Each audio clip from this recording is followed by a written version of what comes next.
Case की समाअत chief justice of Pakistan justice Umar Ata Bandial की सरबराही में 5 रुकनी लार्जर बेंच समाअत कर रहा है। इस्लामाबाद हाईकोर्ट बार के वकील आबिद जुबैरी ने अपने दलाइल में कहा कि मेरा मौक़िफ़ है कि इंतखाबात की तारीख देना सदर मुमलिकत का इख्तियार है। वक्त के दबाव में अगर असम्बली टूट जाए तो सदर मुमलिकत तारीख देगा। चीफ जस्टिस ऑफ पाकिस्तान ने अपने रिमार्क्स में कहा कि 90 रोज़ में इलेक्शन कराना आइन की रूह है।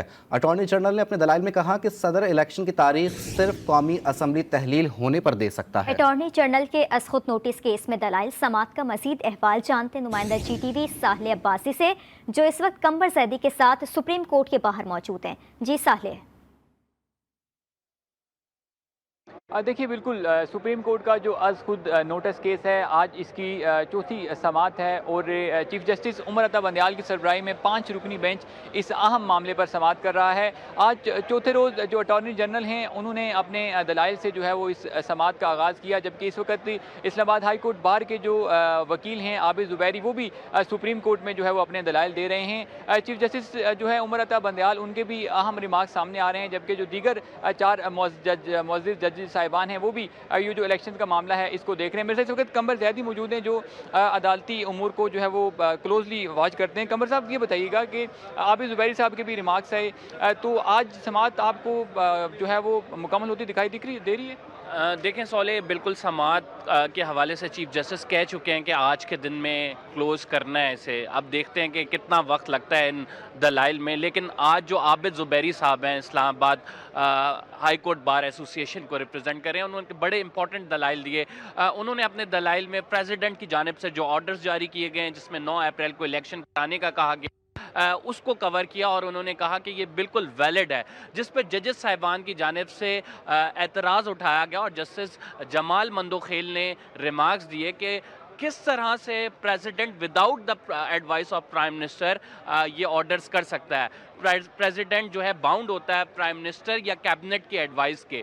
अगर प्रेसिडेंट ने ये खुद से ऑर्डर्स किए हैं तो क्या इसकी लॉ बैकिंग है, क्या ये लॉ पॉइंट्स को सेटिस्फाई करता है। इसके बाद चीफ जस्टिस ऑफ पाकिस्तान ने इम्पोर्टेंट पॉइंट दिया और उन्होंने कहा था कि अगर एडवाइस नहीं आती है, मोहम्मद अली मजहर जो जस्टिस हैं उनकी जानिब से भी ये कहा गया कि अगर एडवाइस नहीं आती है तो फ़र्ज़ करें कि इसको हम कितना मैक्सिमम डिले कर सकते हैं। फिर मोहम्मद अली मजहर ने आबिद जुबैरी साहब को डायरेक्ट किया कि इस पर्टिकुलर क्वेश्चन पे आपने हमें आंसर करना है। इसके बाद attorney general of Pakistan rostrum पे आए और अटॉर्नी जनरल ने अपने दलाइल का आगाज़ किया।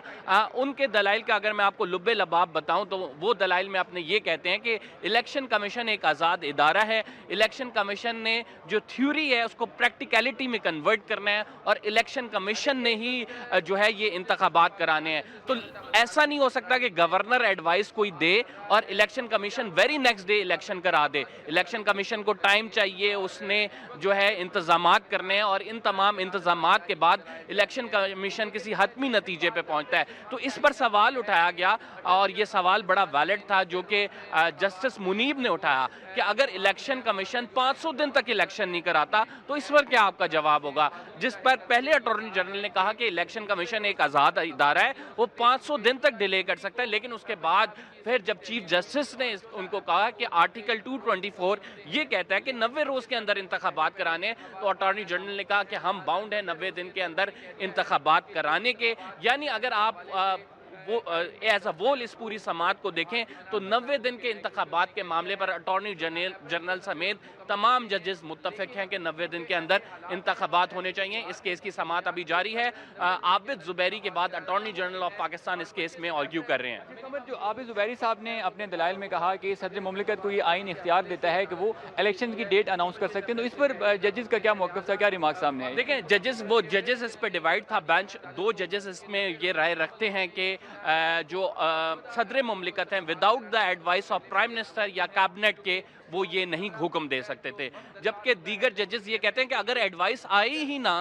तो इस सूरत में कानून जो है वो आइन की जो है जगह इख्तियार करेगा और कानून स्टैच्यूटरी जो लॉ है वो आएगा और उसमें जो है प्रेसिडेंट एडवाइस कर सकता है। लेकिन इस पे मामले पर जस्टिस मोहम्मद अली मजहर साहब जो हैं उन्होंने डिटेल रिप्लाई मांगा और उन्होंने कहा कि हम इस लॉ पॉइंट को देखेंगे कि जो प्रेसिडेंट साहब का ऑर्डर है जिसमें 9 अप्रैल डेट अनाउंस की गई है और इस हवाले से बड़ी कैटेगोरिकली अटॉर्नी जनरल बता चुके हैं कि इलेक्शन कमीशन कहता है कि उसको 54 दिन चाहिए होते हैं इलेक्शन के इनेकाद के लिए, लेकिन वो 54 दिन जो है अगर उसको डेट्स को देखा जाए तो ये 9 अप्रैल तक मुमकिन नहीं है, वो 25 अप्रैल बन रही है। और अगर आप इसको एक्सटेंड करें आज की डेट में अगर इलेक्शन अनाउंस होते हैं तो ये 2 मई बन रही है। तो उन्होंने कहा कि ऑटोमेटिकली आगे जाता हुआ मामला नजर आ रहा है। सुप्रीम कोर्ट में एक बड़े अहम केस की समाअत है, 90 दिन के अंदर कानून और आइन कहता है कि इंतखाबात कराने, लेकिन प्रैक्टिकल चीजें कुछ और कहती हैं। तो देखते हैं कि इसका क्या मुकद्दर बनता है। कमर जैदी हमारे हमराही हैं। अच्छा साले, आज जस्टिस काजी फाइज ईसा और जस्टिस याहिया अफरीदी ने भी एक मामला उठाया है और सुप्रीम कोर्ट के रजिस्ट्रार को जो है वो तलब किया गया है सुप्रीम कोर्ट में मुकदमात समाअत के लिए एक मुकर्रर करने का क्या तरीकाकार है। जस्टिस काजी फाइज ईसा ने यह सवाल उठाया है और जस्टिस याहिया अफरीदी ने भी इस सवाल को उठाया है। इस बारे में क्या डिटेल्स हैं, अदालती कार्रवाई क्या कहती है?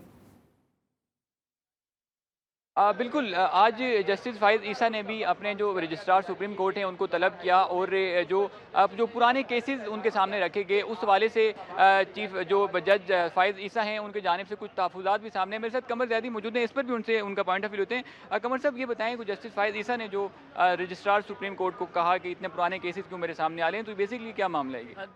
देखेंगे, मामला ये है कि जस्टिस फाइज ईसा साहब ने बेसिकली रिकॉर्ड तलब किया है। रजिस्ट्रार सुप्रीम कोर्ट को 11:30 पे तलब किया गया था और उनसे पूछा गया था कि ये जो केसेस लगाए जाते हैं इनका तरीकाकार क्या होता है, किस तरीक़ेकार के साथ ये फिक्सेशन ब्रांच फिक्स करती है और फिर एक जज के सामने वो केस आता है। जस्टिस काजी फाइज ईसा जो कि बहुत अरसे से हम देख रहे हैं कि चीफ जस्टिस के साथ बेंच में भी नहीं शामिल हो रहे और उन्होंने कराची जाना था, उस बेंच में भी शामिल नहीं हुए, तो बिल आखिर उन्होंने ये एतराज़ उठाया और इस एतराज़ में उनकी जानिब से कहा गया है कि केसेस किस तरह से फिक्स हो रहे हैं और ये लेट केसेस हमारे पास इतने क्यों लगाए जा रहे हैं। और इस पर उन्होंने रजिस्ट्रार सुप्रीम कोर्ट को बुलाया और उनसे पूछा है कि ये केसेस लगाने का तरीका क्या है, आप तमाम रिकॉर्ड लेकर हमारे पास आएँ और हमें सेटिस्फाई करें इस मामले पर।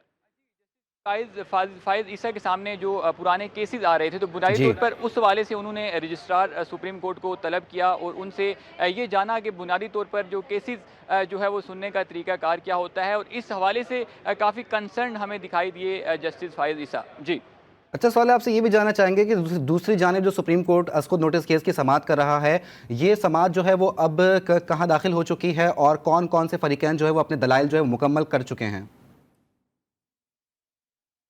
देखिए, समाअत सुबह आज 9:30 बजे शुरू हुई और 11 बजे समाअत में एक पहला वक्फ़ा आया। उसके बाद 11:30 बजे समाअत का दोबारा से आगाज़ हुआ।